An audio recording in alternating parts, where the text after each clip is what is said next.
चलिए आज जानते हैं आखिर वो 3 कौन सी बातें हैं जहां पर एक पति मेंटेनेंस के केस में मेंटेनेंस देने से बच सकता है। देखिए, यदि पत्नी का किसी के साथ अफेयर है, पत्नी लिव इन रिलेशनशिप में रह रही है या पत्नी का अवैध संबंध है, यदि आप ये सारी बातें कोर्ट में साबित कर देते हैं तो यहाँ पर पत्नी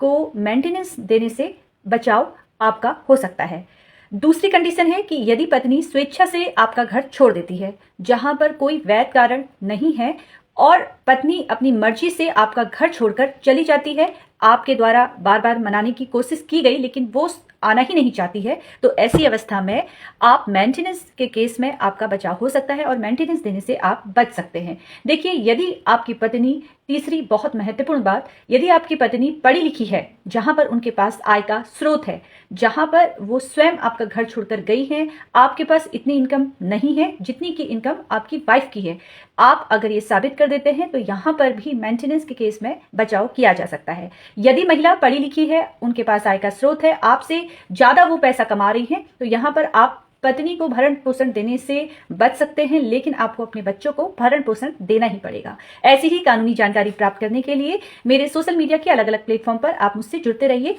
धन्यवाद।